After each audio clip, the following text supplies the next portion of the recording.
Christy Molliker discovers a brand new exhibition at the Fremantle Prison that tells the story of these brave women to whom many of us are related.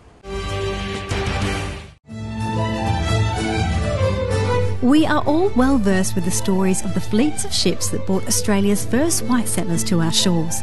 The stories of blood, sweat and tears of those convict men who built our early roads, bridges and buildings and helped shape our nation as it stands today.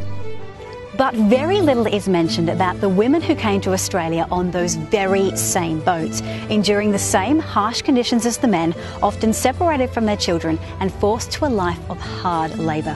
A brand new exhibition here at the Fremantle Prison tells the story of these amazing women that are the mothers of our nation, and it's believed 1 in 5 of us are related to. Amazingly, the women have been very under-researched, underrated. We always hear about the famous men in Australia's history, but not the women, so it's really time this did come to the fore. This is an amazing exhibition, a tribute to them through stories, artefacts, film, so that we can learn more about these women and their lives in colonial Australia. What kind of lives were these women leaving behind in the UK? It was a time of famine and poverty, and a lot of these women had ended up in jail for fairly minor crimes, such as theft. That was the highest incident rate, and this was stealing, something that they could then on-sell to create income for their family. And it was decided to clear the jails and send them all across to Australia to start the population in Australia. What was life like for them when they got here to Australia? It certainly wasn't an easy life. They'd arrive on the convict ship and they were often inspected while they were still on board the ship to see if they were suitable as marriage material or to be a servant in a household. There had been a real shortage of females until they started transporting them across.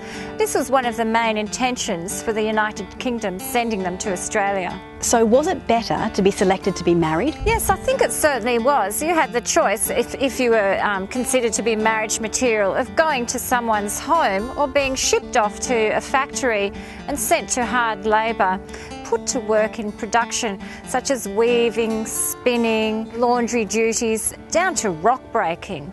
Meals were very meagre, the conditions were cramped. It was not an easy time.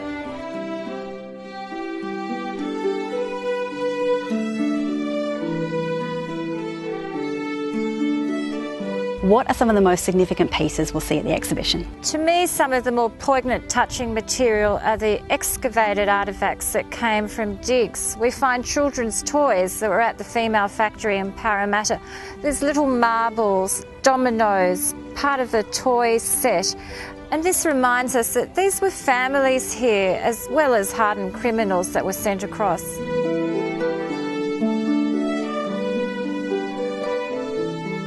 1 in 5 Australians actually has an ancestor who came as a convict woman, and we now have a record of over 9,000 female convicts who are in the female convict factories. They're really the backbone of the country. It certainly weren't just the men that arrived here, so it's time we learnt their stories too.